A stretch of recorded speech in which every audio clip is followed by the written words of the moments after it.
Ask anyone in Harvest, and they'll tell you it's a nice little town. Children play on quiet neighborhood streets by day and watch cowboys kill Indians at night. It is a time of innocence and of awakening.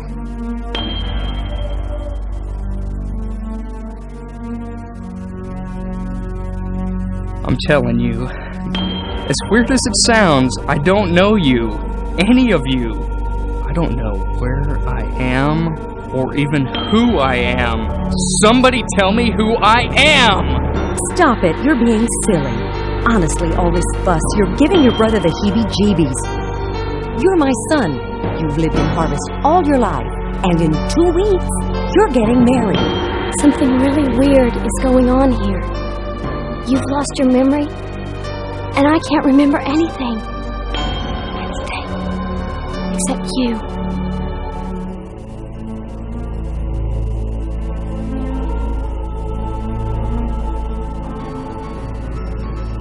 In Harvest, things are not always what they seem.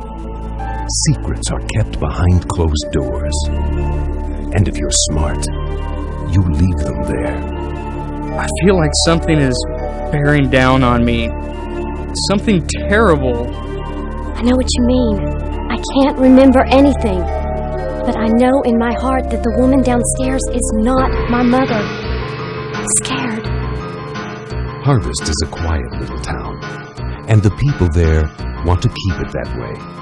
People who break the silence there are broken. Oh my God. Is that what I think it is? Oh, yes! This game. I really want to get into this game. Get my greasy fingers all up in it. Harvester. This game. Harvester. This ridiculously amazing, crazy as all fuck game, Harvester. It haunts my nightmares in the most hilarious of ways. Alright. Let me ask you a question. What do you suppose you get when you cross Twin Peaks, the Stepford Wives, and Pink Flamingos? You get an exploitation game. The only exploitation game that I know of, unless you count like Saints Row or Grand Theft Auto or... you can call those exploitation, I guess. Well, it's the only adventure game that I know of that's blatant as all hell about what it's trying to do.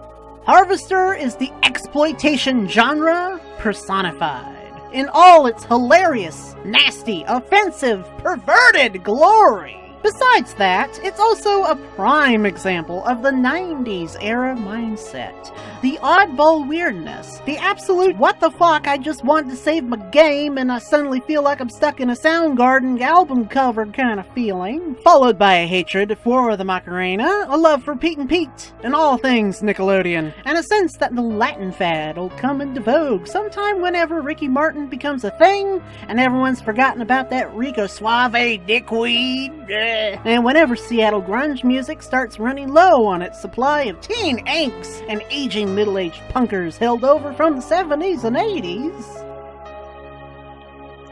But I digress. This so-called 90s era mindset I refer to has to do more with themes on the terrors of consumption culture, corruption of society, religion, and fanaticism.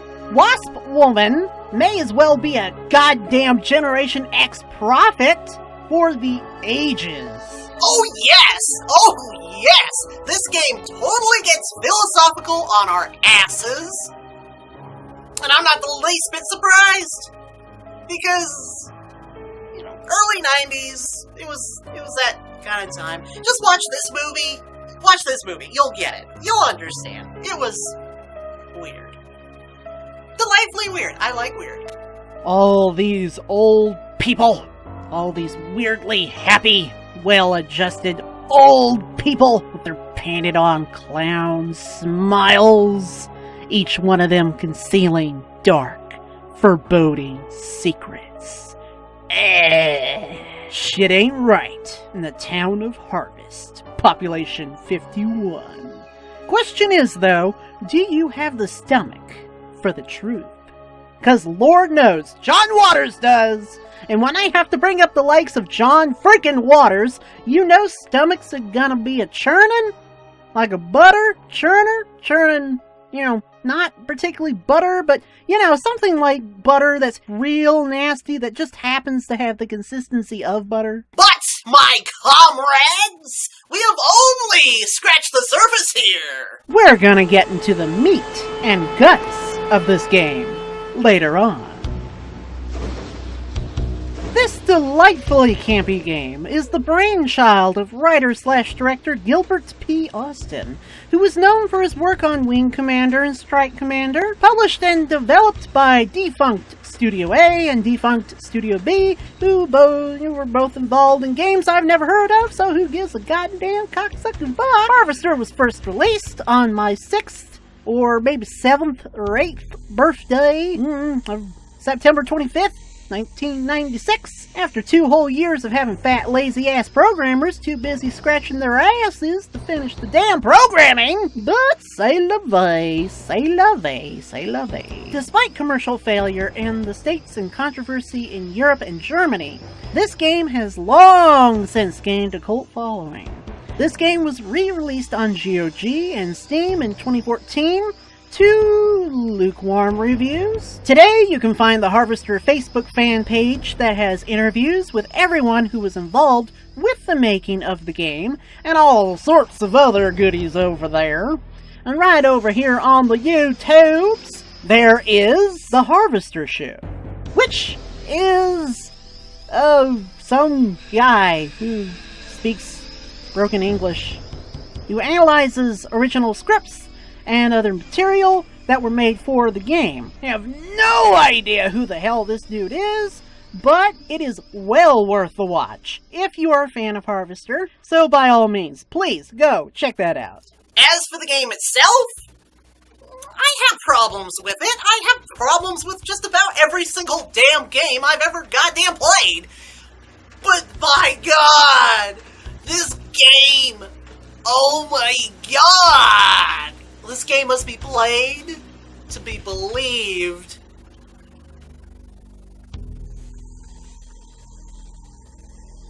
The notable thing about Harvester is that this isn't just an adventure game. This is due to the early times in which this game was made, back when all things weren't so formulaic, predictable, and quote-unquote down to a science. All games, now that I think about it, have fallen into some sort of pattern as to what to expect from their genre. Many adventure games out there have become the worst offenders as of late for this very reason. Not all of them, mind you, but there are many. Though I don't appreciate Telltale's innovative approaches much either. I did kind of like Wolf Among Us, though. If it were a movie, which it may as well have been. Still, whatever Telltale comes out with is still far and away better than Fahrenheit Indigo Prophecy, which can gloriously go fuck itself, which is frustrating bullshit goddamn gameplay. Fucking Christ, goddamn the piece of shit, goddamn. It's a hell of a thing that happens, game designers! When you throw off the shackles of game genre classification and your predictable formulaic bullshit, that is when true awesomeness happens. Either that, or you just make an epic bomb of a game. But either way, it's gonna be a hell of a lot better than frickin' Limbo the Lost. And that game was fucking stupid. And I'm not just talking about the fact that everything was stolen to make that game. Harvester surprisingly has elements of combat. Yeah, toward the end anyway. I don't particularly care much for the combat. And if you read any other reviews, nobody else does either. And that's only because the combat in this game is not that good. Mortal Kombat's your better ticket if you want some cheesy looking FMV combat in your gameplay, but with Harvester, the combat element is not aggravating, which it easily could have been. For the combat part of the game, you get to attain many different weapons you can use and aim at all your murderous hordes waiting to kill you back, which is pretty neat. Some timed events are in there, and you don't get a little sissy countdown clock telling you when you'll succumb to your sexually transmitted diseases after you take a ride on the midnight train with a filthy middle-aged skank, which is a thing that totally does not happen in this game, and I don't know why I brought that up. Oh my god! Oh god! Oh my god! Oh my god! Now, there's a few things I want to make clear here, without spoiling too much of the ending of this game at the moment. Really, I don't really know how to put this subtly.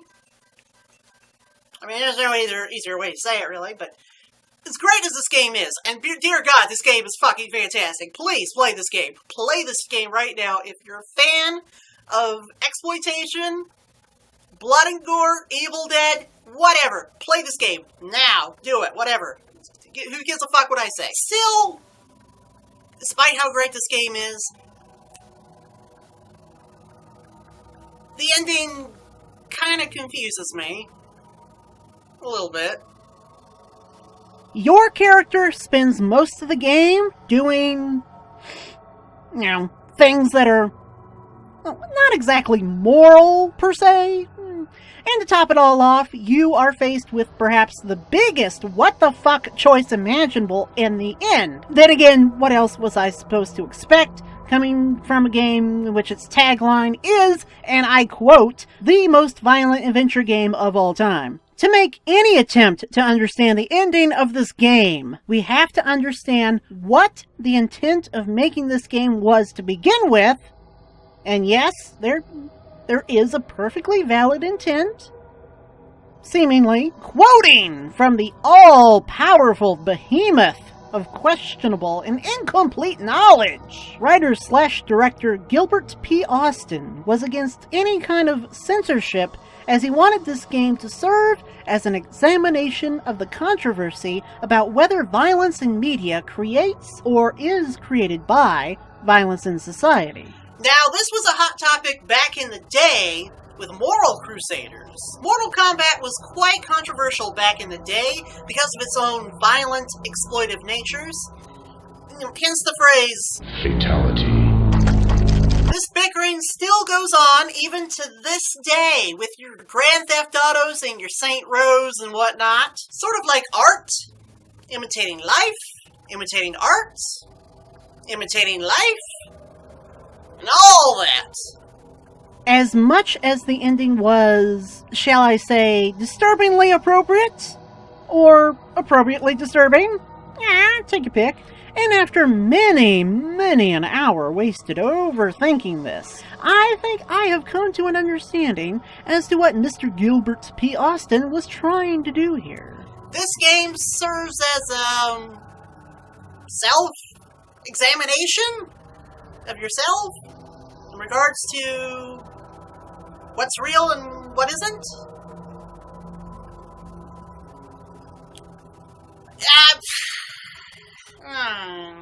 I'm at least 80% certain that was the intent here. 80% might be a little bit too high. Wait a minute. Wait a minute. Wait! No! Oh, Jesus! Full freaking game's goddamn satire, aimed at all the moral crusaders just to piss them off. Though I doubt moral crusaders would ever play this game. I doubt it, indeed. I sometimes tend to have trouble recognizing satires for what they really are. And I do know a good satire when I eventually realize it's a satire. And this one is, it's okay. Yeah, it's pretty decent. And it's very good in some parts. Maybe not so much in others. But despite what you want to say here, it's at least memorable. You cannot deny that. And regardless, all I ever wanted was the adventure game equivalent to Pink Flamingos. And yes, I did get that. I did get that with Harvester. Boy, did I! Oh my god, I got that. And then some. Still, I'm not so sure whether if I just wanted a straight up sick fest. Just for the sake of having a sick fest. Or a story with a good quote-unquote good ending. Or was it just too much for me to ask for a good ending? To say the least, I'm just confused. Story of my life. But I've said far too much already. This is still a very unique game. Perhaps a little too unique. Which is why, surprisingly to say, this is not particularly my most favorite adventure game. Bad Mojo still holds that title right next to Psychonauts, Myst 3 and Myst 4, mainly just for the fantastic Jack Wall soundtrack, which, I have Myst 3, but I really want Myst 4 too, and I can't find that anywhere. Where the fuck is that? I can't find the disc for that. Good old Grim Fandango. And the Adventuring with an Angelina Jolie lookalike games. But, Harvester is still pretty high up there on my list of favorite games. Top 6 or 7. Yeah, I'd say that's about right. And I would be playing this game right about now if an overabundance of blood and gore and guts and everything young Peter Jackson used to like is your kind of thing. And also, if you have a really sick, twisted sense of humor, like I've been told that I tend to have from time to time, they could be right. And I'm not lying when I say there's quite a few disgusting things in this game. You might throw up. You might need to go to the toilet and just unload your lunch. So don't say I didn't warn you! Now, there's a few other things I should mention here, just for reference. This game has a lot of dialogue in it, with many, many different endings. And all those endings don't end so well for your protagonist. The real joy of this game is in its replayability. Discovering exactly what you can do and get away with in the world of Harvest is far and away more satisfying than any Grand Theft Auto or Saints Row game I have ever played. Because at the end of the day, the GTA and Saints Row games, I don't have enough blood and guts to satisfy you. Not like Harvester does. Also, going down one dialogue tree can take you to learning things about characters you were much better off not knowing about. But then again, that's this whole freaking game in a nutshell, so expect a lot of that. Also, choosing to do a certain thing over another certain thing can lead you down a slightly different plot line, though if you survive the town of Harvest, all roads in the end will lead you to joining a certain ominous organization, which shall rename nameless for the time being. There is absolutely no way I'm gonna get to every single batshit crazy piece of dialogue in this game. The best thing I can do is try to showcase the differing plot lines in detail in the upcoming series of Harvester videos. Though I'm sure I might miss something truly goddamn nuts and insane. In fact, I'm almost certain of it. But, again, that's this game's replayability factor for you. So much madness. So much hidden insanity. Oh, the joy. And next time on the walkthrough review, we shall dive headfirst into this Twin Peaks meets Dead Alive shitstorm of a game. Stay tuned, buckaroos. There's more to come on Range Riders Cowboy Roundup. So don't go away.